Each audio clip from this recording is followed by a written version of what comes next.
I have my guest, E.J. Antoni, on from the Heritage Foundation, an economist there, does a brilliant job. You can check him out on X. Is it at Real E.J. Antoni? You got it, Carl. That's it. Beware, there are actually a lot of crypto scammers out there. But, yeah, that's the handle. Look for the blue check mark. All right. And always a dapper dresser. Listen, I appreciate you joining us. Several topics that I'd like to talk to you about. First off, the Fed's cut the interest rate by a half of 50 points, half a percentage point, or what have you. Is this political in your mind? First and foremost, it strikes me as a little odd that they would do this now, as opposed to waiting until after the election. And then, is this going to be good or bad? I mean, temporarily, I could see this being a good thing, but this could also cause more inflation, could it not?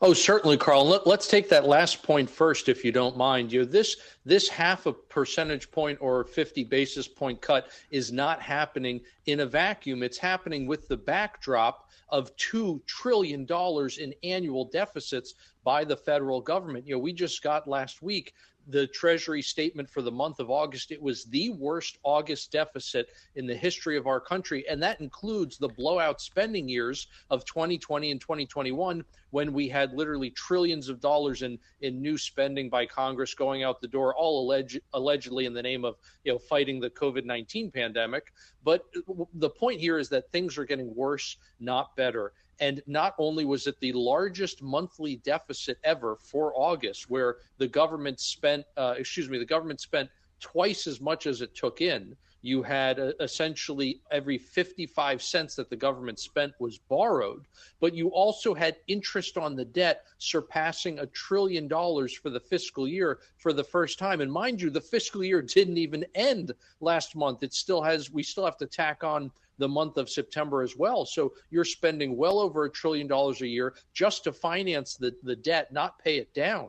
It's like paying a finance charge on your credit card without actually paying down the outstanding balance. So the government is borrowing massive amounts of money. That is putting upward pressure on interest rates and on inflation.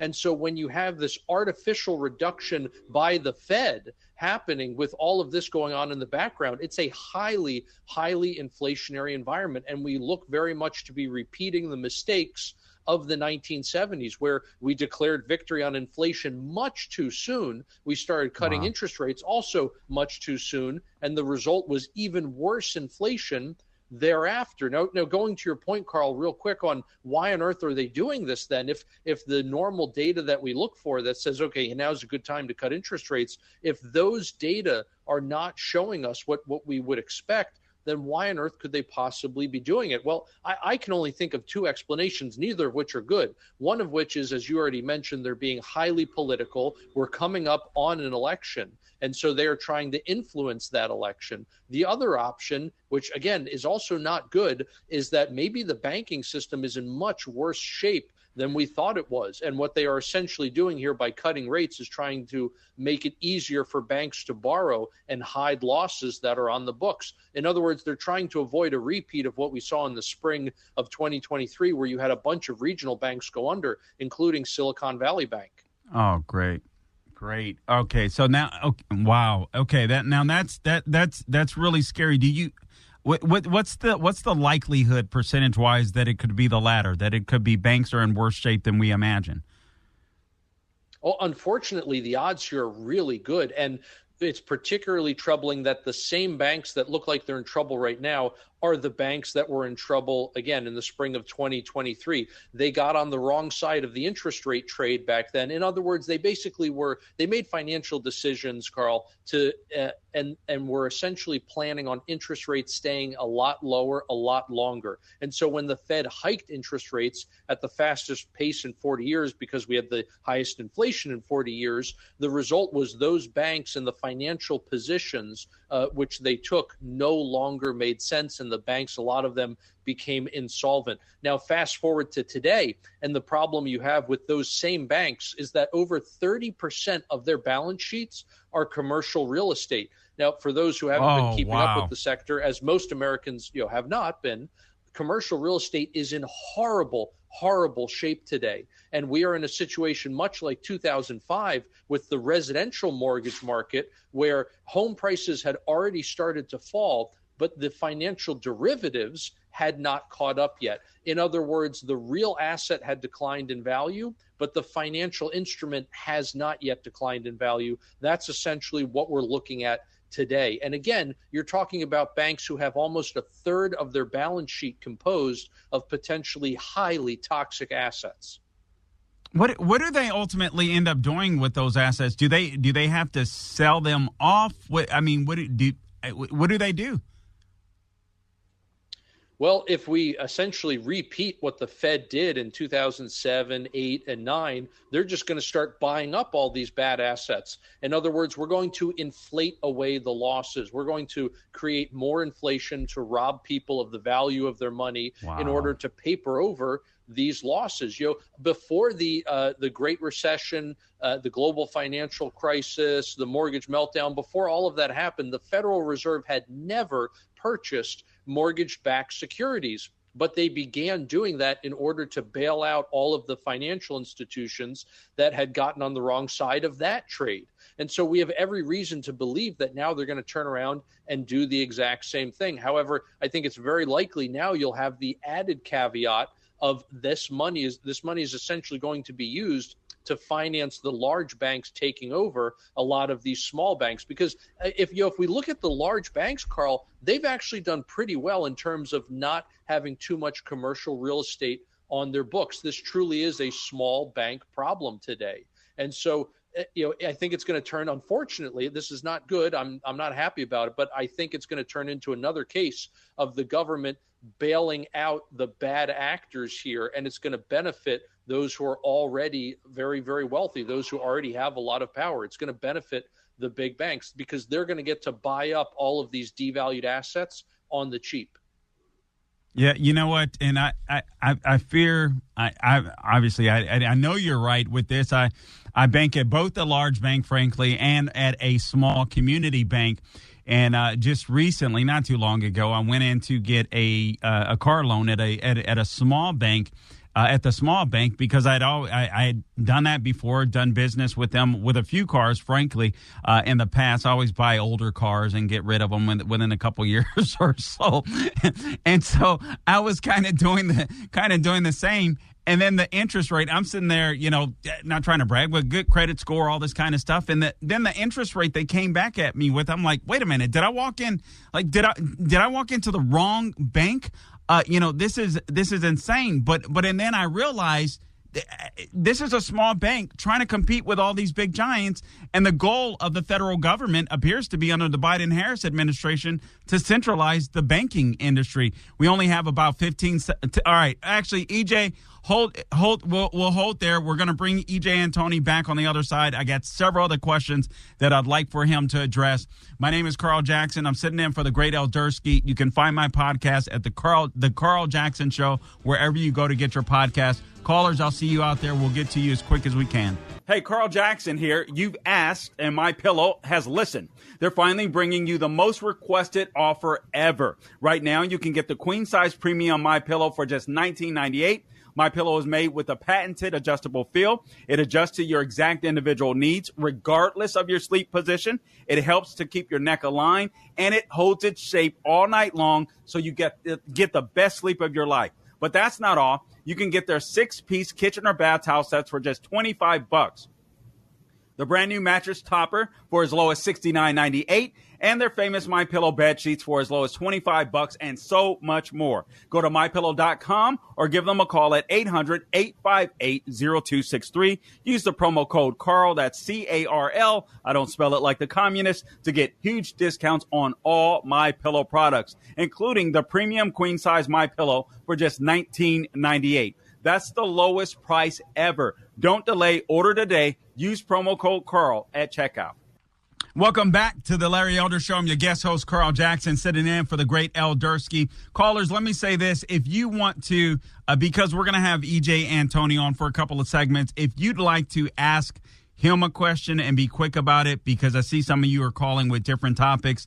And so I will shift back to some of those other topics in the next hour. But I do want to deal with a lot of the economic issues that we're seeing right now, that I'd love for EJ Antoni of the Heritage Foundation to address. Okay, so EJ, before we went to the break, I was just sitting there thinking about the rates that I'm getting now at the local community bank. It's just insane, and I get that rates will be higher in some of these major banks, but I'm sitting there thinking, I don't know that they could survive, because I'll be honest, for the first time, I walked out. I'm almost ashamed to say it. I walked out of the bank that I really love, because I was like, I think I could get a better interest rate at this bigger place. And frankly, I did.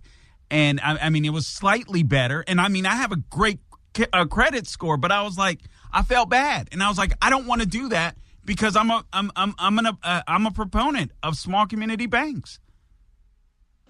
Oh, sure, Carl. And here's the problem, though. You are facing, as a bank, you are facing a regulatory environment today that greatly benefits your larger competitors. And, look, you need not take my word for it. Janet Yellen herself last year said that further consolidation in the banking industry would be a good thing. Now, again, context and backdrop is important here. What was the backdrop? It was the collapse of regional banks at the time. In other words, Janet Yellen saying consolidation is good was essentially her saying the collapse of additional small banks and gobbling up of the remains by the mega banks, that's a good thing for the American economy. This is our Treasury Secretary? Are you kidding me?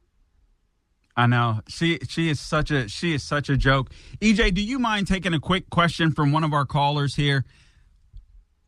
Oh, I'd be happy to. Brenda. All right, Brenda from Detroit, Michigan wants to talk about Kamala Harris and inflation.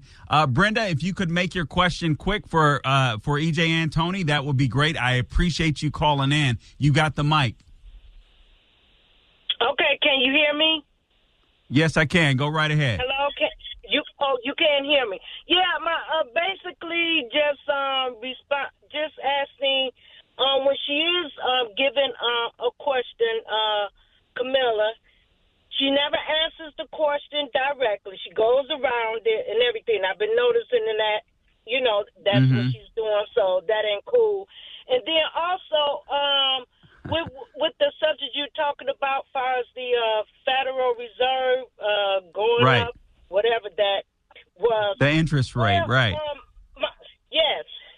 My concern is, if inflation is still there and going higher, how could they, consider, wanting to do that?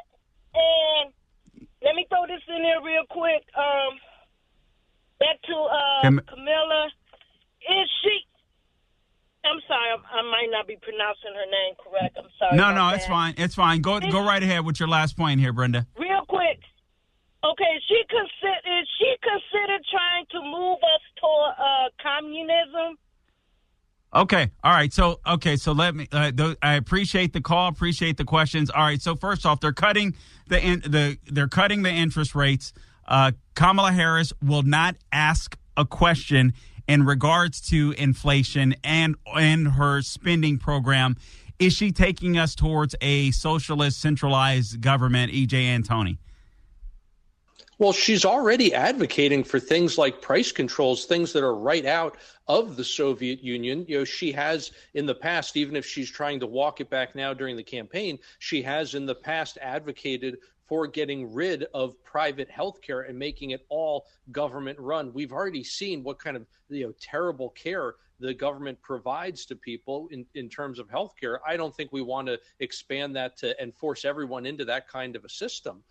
But let's look at some of the other things that she wants to do. She wants to do more of the same. She wants more spending, more borrowing, more printing of money. In other words, exactly what got us into this inflationary nightmare in the first place. And by the way, she owns this issue. She bears a tremendous amount of responsibility for inflation because as vice president, part of her duties, or I should say one of her duties, is to be the president of the United States Senate. And in that role, she gets to cast tie-breaking votes, which she did That's on right. at least 2 major spending bills, which added literally